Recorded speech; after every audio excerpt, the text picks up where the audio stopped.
जय महाकाल। भगवान महामृत्युंजय आप सभी को रोग शोक और अकाल मृत्यु से मुक्त करें, इसी कामना के साथ मैं आनंदाचार्य आप सभी का बहुत ही स्वागत करता हूं, अभिनंदन करता हूं।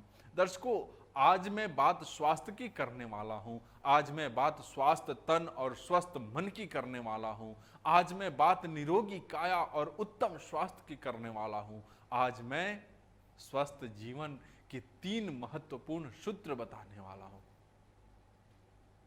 दर्शकों, मानव शरीर परमात्मा की सबसे अनमोल कृति है, परमात्मा का बहुमूल्य उपहार है। मनुष्य स्वस्थ रहे, उसकी काया निरोगी रहे, यह परम आवश्यक है, क्योंकि स्वस्थ तन में ही स्वस्थ मन और स्वस्थ मस्तिष्क का वास होता है। दर्शकों, आज की आपाधापी भरी जिंदगी में एक दूसरे से आगे निकलने की होड़ में गरीब अमीर बनने तथा अमीर और ज्यादा अमीर बनने की चाह में दौड़ लगा रहा है।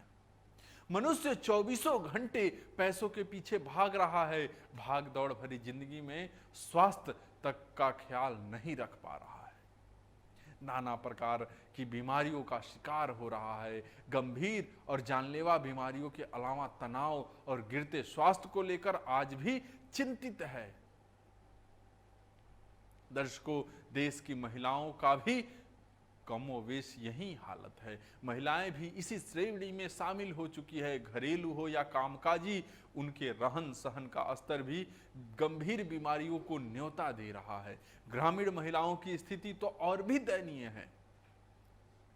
गांव की ज्यादातर महिलाएं जहां कुपोषण, आंखों के रोग और सांस की बीमारी से पीड़ित है, वहीं शहरी महिलाओं को मोटापा, मधुमेह, हृदय रोग और तनाव आदि बीमारियों ने अपने चपेटे में ले रखा है। दर्शकों, महिलाओं को सबसे अधिक परेशानियों का सामना करना पड़ता है, क्योंकि आज भी देश में कई ऐसे क्षेत्र हैं, कई ऐसे गांव हैं, कई ऐसे घर हैं और कई ऐसे परिवार हैं जहां महिलाओं को घूंघट में ही घुट घुट कर रहना पड़ता है। रोगी होने के बावजूद महिलाओं पर ध्यान नहीं दिया जाता, महिलाओं को समय पर अस्पताल नहीं ले जाया जाता, उचित इलाज तक उनको नहीं हो पाता। ऐसे में दर्शकों, स्वस्थ जीवन के 3 महत्वपूर्ण सूत्र है। पहला, स्वास्थ्य ऐसे में दर्शकों, जीवन के 3 महत्वपूर्ण सूत्र है। पहला, स्वस्थ संपन्नता, दूसरा, शक्ति संपन्नता और तीसरा, शांति संपन्नता। हर व्यक्ति को अच्छा स्वास्थ्य चाहिए, कोई बीमार नहीं होना चाहता, परंतु स्वस्थ जीवन के लिए व्यक्ति का खाद्य संयम जरूरी है। यदि खाना बिल्कुल छोड़ दिया जाए तो जीना भी मुश्किल हो जाता है, और व्यक्ति खाता ही चला जाए तो जीना और ज्यादा मुश्किल हो जाता है। इसलिए खाना या नहीं खाना बड़ी बात नहीं होती है, बड़ी बात है खाने और नहीं खाने में विवेक रखना। कब, क्या और कितना खाया जाए, यह जानकारी होनी आवश्यक है।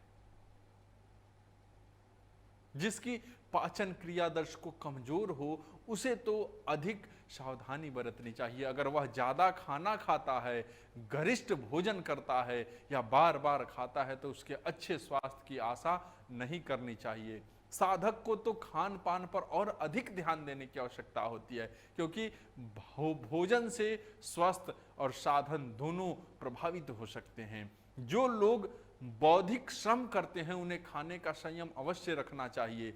खाद्य संयम से अनेक छोटी मोटी बीमारियां स्वतः ही दूर हो जाती है। दर्शकों, मनुष्य कमजोर रहना भी नहीं चाहिए, मनुष्य शक्तिशाली बनना चाहिए। वास्तव में इंसान के भीतर अनंत शक्तियों का भंडार भरा पड़ा है।